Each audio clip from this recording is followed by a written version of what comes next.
shows how God needs people to do God's work. The gospel, verses that St. Matthew put together from Jesus' sayings, shows that the ideal of Christian leadership is not wielding power over others, as it is with some business people and politicians, but the use of power for others. It is a power to care, to share, and to heal. It's illustrated at the Round Table in Camelot by King Arthur, who dreamed of the possibility of a communion of people for the world, and who wondered about the pain and torment that people were going through.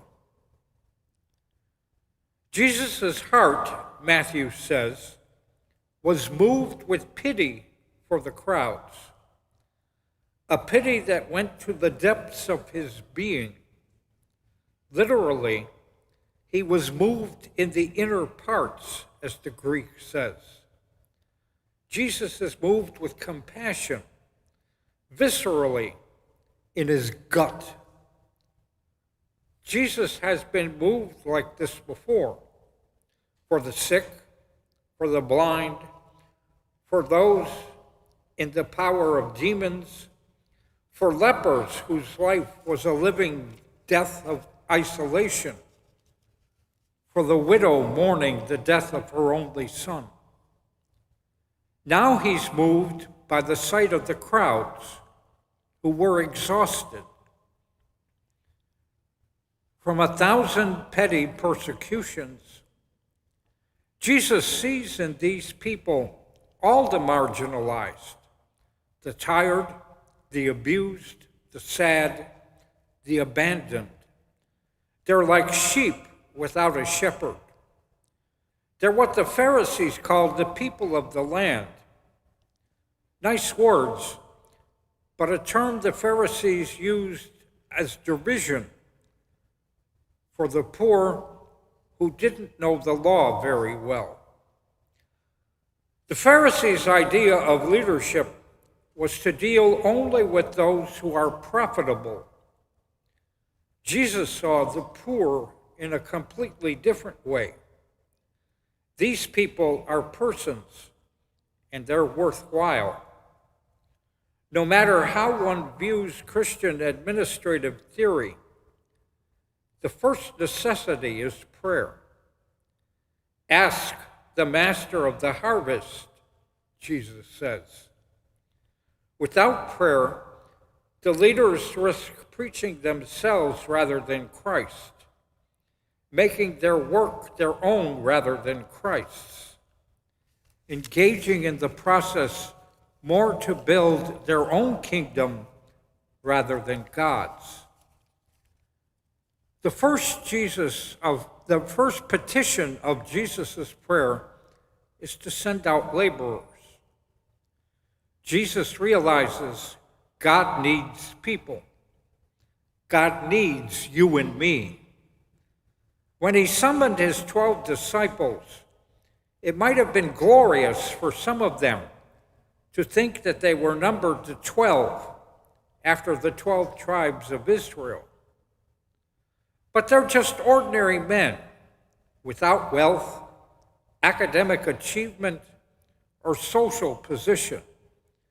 A few fishermen, a tax collector, a freedom fighter, a traitor-to-be, and other more shadowy people. The list singles out Peter as being first. It puts the 12 in pairs, mentioning the two sets of brothers first. It ranges from Matthew, the tax collector, to Simon, who belonged to the radical anti-Roman revolutionary party. Were it not for the presence of Jesus, Simon might have killed the likes of Matthew. The only source of their unity is Jesus. Out of this motley group, Jesus forms apostles. people who are sent out, like a teacher with students or a president dispatching ambassadors or a general with his officers. Jesus gives his new apostles instructions. Though his instructions still constitute norms for all Christian missionaries, some of them were temporary.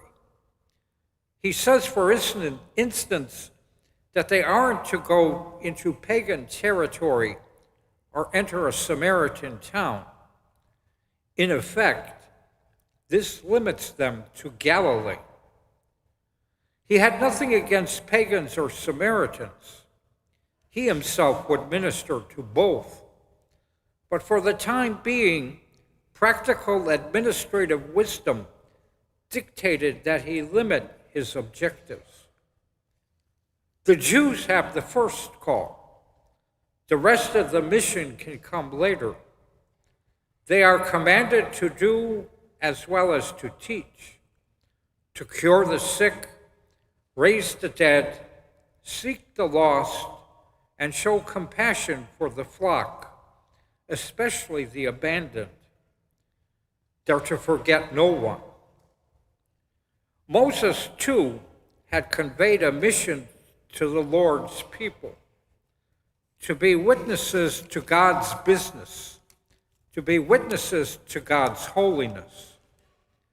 Today's reading from Exodus tells of the people's departure from Egypt and their journey to the Holy Land. 3 months after leaving Egypt, they come to Mount Sinai, where today's scene took place.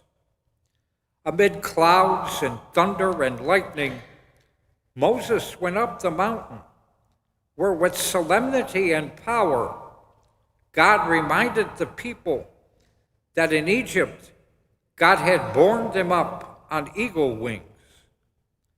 In the intimacy of their relationship, God promised them that if they hearken to God's voice and keep the covenant, they shall be God's special possession. Inasmuch as the whole Israelite nation was consecrated to God in a special way, God made them a kingdom of priests. God's wise administration of humankind shows a similar situation in our time. The whole Christian people shares in the Christian priesthood, being always on mission for God. God loves unconditionally. Even if we don't love enough in return, God's love still surrounds us. In managing our salvation, Jesus never intended an individualist approach.